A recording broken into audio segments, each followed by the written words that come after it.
Olá pessoal, bem-vindos a mais um vídeo.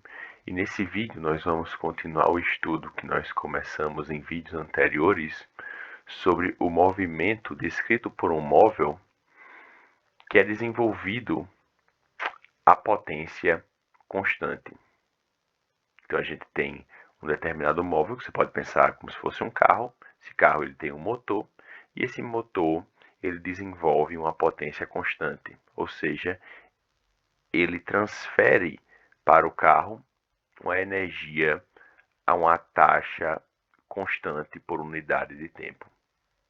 A gente estava querendo saber que tipo de movimento seria esse, e a gente chegou no vídeo passado nessa equação aqui, onde a potência, que é uma potência constante, dividida pela massa do móvel, é igual a V vezes a variação temporal da unidade da velocidade, onde aqui é a velocidade instantânea e aqui é a variação instantânea da velocidade com o tempo, onde esse termo aqui nada mais é do que a aceleração instantânea do móvel, e como a gente partiu da suposição de que a potência desenvolvida pelo móvel seria constante, sua massa também não vai mudar, então essa multiplicação aqui, V vezes AT, é uma constante.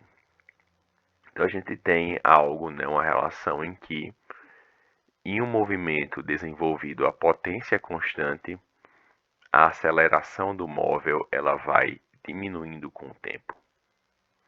Só uma questão que eu coloco aqui para vocês é essa relação entre a aceleração do móvel e o tempo é uma relação linear, como está sendo mostrado aqui, é algo que a gente pode explorar em outros vídeos, certo? Mas o que a gente sabe é que a aceleração, sim, vai cair com o tempo, supondo que o móvel começa em uma velocidade inicial zero, vai se começar a transferir energia para o móvel, ele vai ganhar energia cinética, né? E a aceleração máxima dele é no momento em que ele está parado e começa a se locomover. Depois disso, a velocidade dele vai aumentar, mas a sua aceleração vai diminuir. Sendo que existem questões em que é mais interessante eu analisar essa relação da potência não com relação a algo do lado direito que dependa do tempo, certo? Às vezes é mais interessante eu mudar essa variável de tempo para variável de espaço ou deslocamento, certo? Uma variável que reflita não uma variação temporal, mas uma variação no espaço. Então é por isso que eu vou utilizar aqui a regra da cadeia, certo? Vou utilizar a regra da cadeia justamente nessa derivação aqui, nessa variação temporal da velocidade. Então a gente sabe que a aceleração, independente do tempo, é dada por dv dt. Isso aqui é a variação instantânea da velocidade num determinado intervalo de tempo. Sendo que eu posso abrir isso daqui em duas derivações, já que antes de depender do tempo, a velocidade depende da variável x, certo? Então posso escrever que dv dt é dv dx vezes dx dt, porque a variação temporal da velocidade com o tempo é indireta, certo? Antes de depender do tempo, a velocidade depende de x, e x, sim, a coordenada de espaço, depende do tempo. Então, dv dt se transforma em dv dx, dx dt. Sendo que dx dt nada mais é do que a velocidade instantânea do móvel. Então, eu vou ficar com dx dt é v, velocidade instantânea, vezes esse termo aqui, certo? Variação espacial instantânea da velocidade, que é dv dx, certo? Pode pensar também como um gradiente de velocidade, né? Uma derivada de velocidade com relação à coordenada de espaço. Então, A de t se transforma nessa expressão v, velocidade instantânea, vezes dv dx, que é a variação espacial instantânea da velocidade. E aqui a gente pode ver o que eu já tinha falado no vídeo anterior, né? Que esse termo A de t também pode ser escrito como um A, que é dependente de v. Você vê aqui que a aceleração do móvel depende da velocidade instantânea dele e da variação instantânea da velocidade no espaço, certo? Então a gente reescreveu esse termo de aceleração, trocando a variável de tempo por uma variável de espaço. O que é que eu vou fazer agora? Vou voltar nessa equação aqui, nossa equação primordial, que foi obtida no vídeo anterior, e vou substituir essa nova expressão, certo? Então, P sobre M é V vezes A de T, onde A de T, agora eu obtive essa expressão, né? Onde eu vou multiplicar o V que tem aqui por V vezes dV dx. E eu fico com V ao quadrado dV dx. E agora o que eu vou fazer é que eu vou colocar de um lado tudo que depende de V e do outro lado essa dependência aqui da posição dx, certo? Então o que eu vou fazer aqui embaixo, certo? Do lado esquerdo eu isolei só essa parte aqui, V ao quadrado dV, e esse dx foi para o outro lado.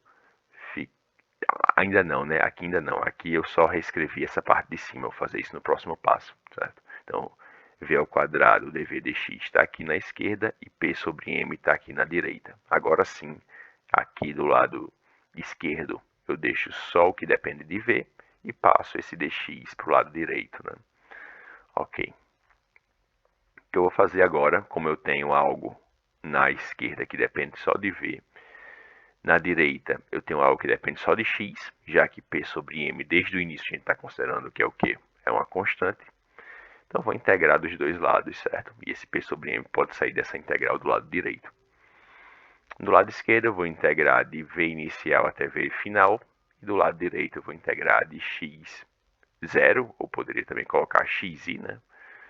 Até um x, uma posição final, certo? Como eu fiz aqui, né? Enfim, a anotação que eu utilizei aqui é diferente. Eu usei x0, que normalmente se usa para x inicial.